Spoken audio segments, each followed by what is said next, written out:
Le voyage, il y a deux types de voyages. Il y a le voyage qu'on fait en avion ou en RER ou quand on va sur le terrain prendre des photos ou à 5 minutes de chez soi, hein. Et il y a surtout le voyage intérieur qu'on fait dans la chambre noire.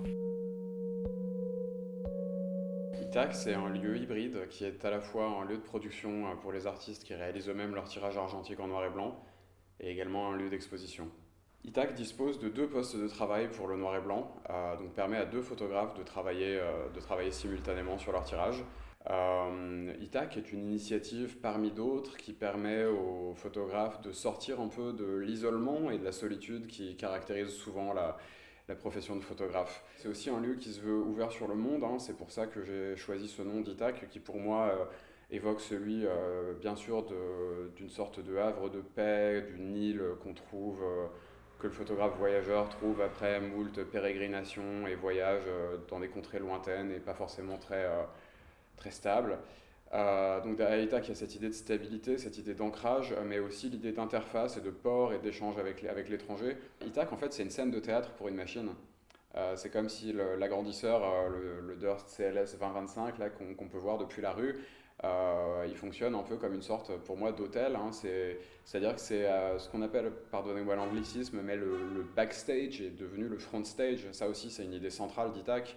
Et aujourd'hui, peut-être il y a plus un appel, en tout cas, à faire soi-même ou à voir qu'est-ce que ça veut dire faire, manipuler le papier, comment est-ce qu'on le touche, comment est-ce qu'on l'agite, comment est-ce qu'on le lave, comment est-ce qu'on le sèche. J'essaie de faire en sorte que ITAC soit un labo accueillant en fait. Et c'est un labo qui le samedi se visite.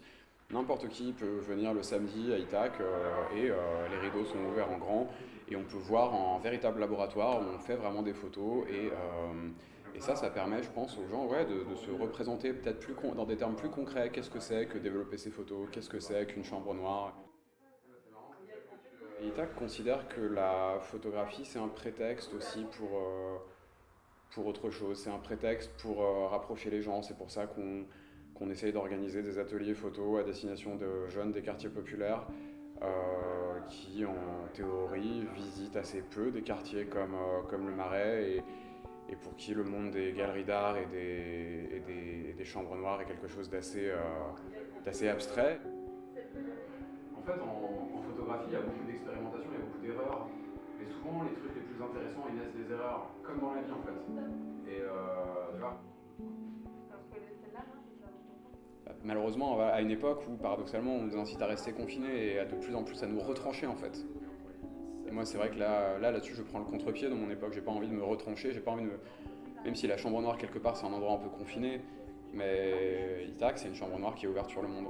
Et pour moi, voilà, la photographie argentique, c'est un prétexte à l'échange, à la discussion. Je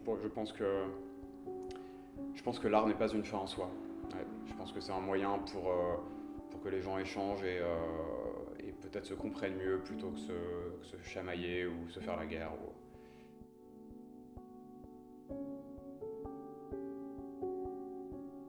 Je pense que c'est important de comprendre qu'un tireur n'est pas un technicien.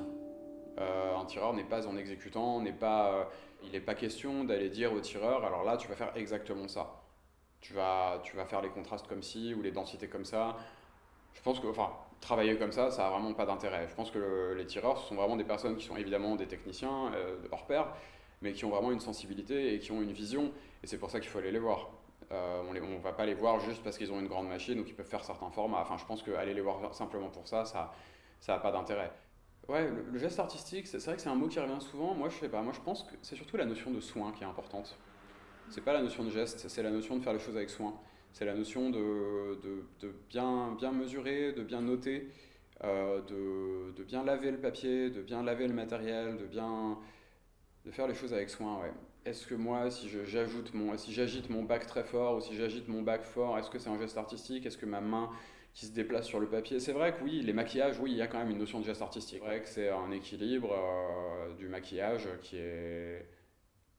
permet souvent qui permet au tireur d'obtenir en général des gammes de gris très riches. Même si moi, paradoxalement, avec ma solarisation, j'ai des gammes de gris extrêmement étroites. La solarisation, c'est un peu un dérapage incontrôlé qu'on essaie de contrôler. C'est une sorte de réaction un peu, pour moi, mystique, alchimique, très fragile.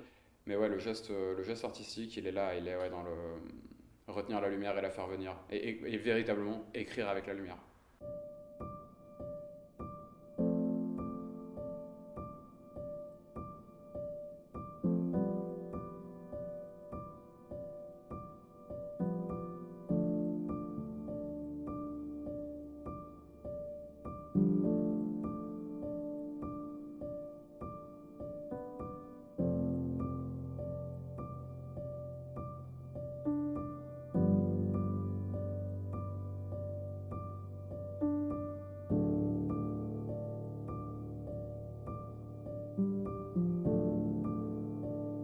Si on passe des journées dans le noir, seul, je crois que on atteint.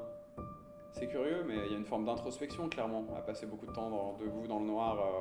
On ne sait pas exactement ce qu'on apprend. C'est comme aller dans le désert, je ne sais pas exactement ce que j'ai appris, mais ça.